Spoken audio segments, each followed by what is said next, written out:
sudah menyaksikan ya informasinya berkaitan dengan food loss and waste ataupun juga susu dan sisa pangan di tanah air begitu, ini menjadi sebuah problematika tersendiri. Mungkin bisa dijabarkan begitu upaya yang telah dilakukan oleh Badan Pangan Nasional atau Bappenas untuk ikut mengelola susut dan sisa pangan di tanah air begitu. Baik, terima kasih baik Pak. Para pemirsa yang saya hormati ya, bahwa Badan Pangan itu dibentuk tahun 2021 melalui Perpres nomor 66 tahun 2021 dan mulai efektif di tahun 2022 sekitar bulan Juni.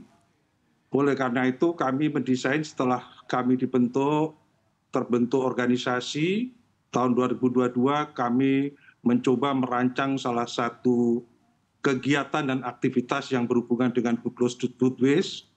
Ini berbasis dari apa yang kami baca di dalam sistem pangan berkelanjutan Indonesia yang ditulis oleh teman-teman Bappenas, di mana ada 9 rekomendasi.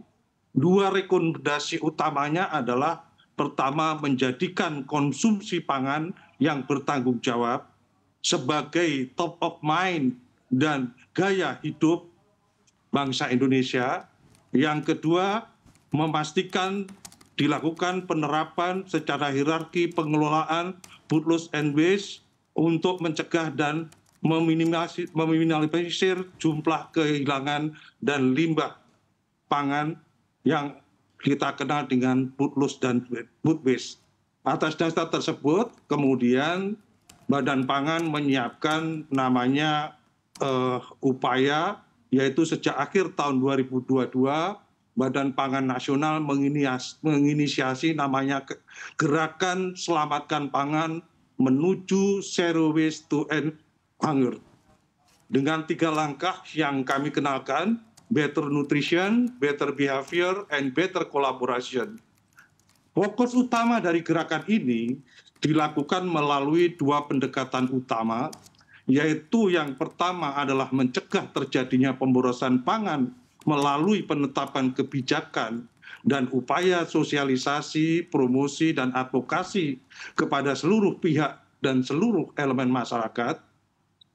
Dan yang kedua adalah melakukan fasilitasi aksi penyelamatan pangan untuk disalurkan kepada masyarakat rawan pangan dan gizi, termasuk stunting, yaitu melalui penyediaan mobil logistik dan food truck, serta upaya kolaboratif dengan para donatur pangan beserta bank pangan atau penggiat selamatkan pangan, yaitu kemudian melakukan langkah-langkah yang secara terpantau dan secara langsung dapat dilihat di dalam platform aplikasi http badanpangan.go.id. Plotting wilayah kami kita awali di Sejabodetabek, yaitu sejak akhir tahun 2002 hingga saat ini telah mencapai 65,1 ton pangan berlebih. Demikian Mbak Eva. Baik Bapak, di satu sisi juga kalau kita lihat begitu kan mungkin dari penyebab untuk food loss and waste ini kan memang terbagi dalam beberapa tahap begitu ya. Salah satunya adalah dari tahap produksi dan juga distribusi sendiri begitu. Nah ini mungkin langkah-langkah yang dilakukan oleh Bappenas secara taktis begitu untuk mengurangi potensi food loss khususnya ya dari mungkin dari produsen, dari pertanian, peternakan, perkebunan, kemudian masuk ke tahap penyimpanan, transportasi dan juga pemrosesan, ini seperti apa Pak Nyoto?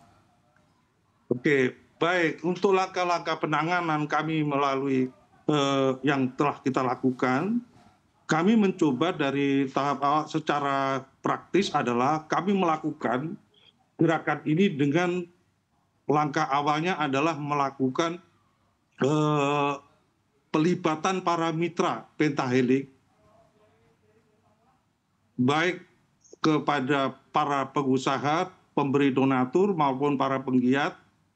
Kemudian kita lakukan kesepakatan bekerja sama, kemudian memberikan advokasi, sosialisasi, dan promosi, serta mengidentifikasi data dan menyediakan platform stop boros pangan, dan menyusun kerangka regulasi bersama untuk melakukan perjanjian kerjasama dengan para pihak dan memfasilitasi sarana prasarana untuk penyaluran pangan yang berlebih. Nah, gerakan ini kami coba juga kami sosialisasikan ke 38 provinsi dan 514 kabupaten kota secara intensif. Dan pada tahun 2023 Badan Pangan Nasional juga telah melakukan alokasi penganggaran dekonsentrasi untuk 12 provinsi terpilih, dan kegiatan ini kita harapkan akan diperluas untuk tahun-tahun berikutnya. Nah, apa dampak dari kegiatan ini? Ternyata beberapa provinsi yang peduli terhadap food loss food waste sudah melakukan upaya dengan mengeluarkan beberapa kebijakan, baik dalam bentuk instruksi maupun surat edaran dan seterusnya, sehingga kemudian ada pergerakan di lapangan terkait bagaimana upaya penyelamatan makanan yang akan dilakukan oleh masing-masing daerah atau para penggiat di wilayah-wilayah yang sudah menjadi binaan kami. Nah, kemudian di tingkat nasional, internasional kami juga melakukan upaya kolaborasi, menyebarluaskan bahwa Indonesia sudah bergerak maju terkait penanganan food loss food waste, bahwa di tingkat ASEAN pada saat KTT ASEAN tahun 2023 terbangun sebuah komitmen oleh para pimpinan negara ASEAN di mana di kawasan ASEAN akan dibangun ketahanan pangan di dalam pencegahan food loss and food waste dan dilakukan melalui upaya kolaborasi dalam penyelamatan pangan. Bahkan pada tahun 2024 ini kami sebagai focal point pada APEC PPFS atau Asia Pacific Economic Cooperation Policy Partnership of Food Security tahun 2024, di mana di situ kami memperjuangkan upaya food rescue atau penyelamatan pangan menjadi salah satu prinsip food loss waste di kawasan Asia Pasifik. Demikian Mbak Iva. Oke, baik. Ketika kita berbicara berkaitan dengan food loss and waste, jika tidak ditangani segera begitu, ini kan tentu dampaknya juga cukup besar begitu, karena kalau kita lihat datanya juga sudah cukup besar begitu, potensi kerugian yang dirasakan begitu ya berkaitan dengan food loss and waste ini sendiri, bahkan sempat disebutkan begitu ya mencapai 4 hingga 5% dari PDB. Nah, tapi ketika kita tidak segera menangani tadi ya food loss and waste ini secara bersama begitu, potensi kerugian yang lebih besar lagi ini seperti apa begitu dari perhitungan Bappenas sendiri, Pak Nyoto?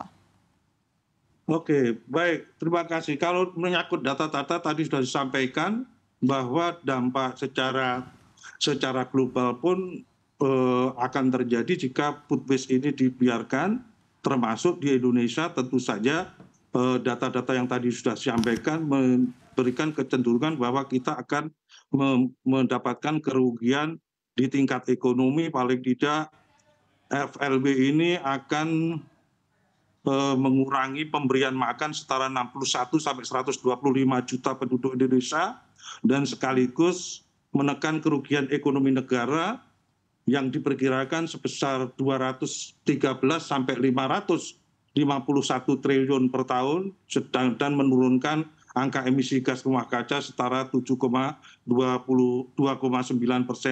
CO2.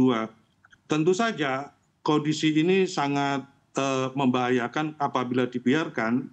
Oleh karena itu, upaya penyelamatan pangan yang mendukung penguatan ketahanan pangan dan gizi dan penanganan yang tepat di dalam mengurangi timbulan sampah organik juga harus disertai dengan mengurangi tingkat kekurangan gizi dan meningkatkan akses pangan bagi rumah tangga miskin, yang kemudian termasuk kelompok masyarakat rumah tangga individu, juga agar seluruhnya dapat mengikuti prosedur dan standar keamanan pangan yang berlaku.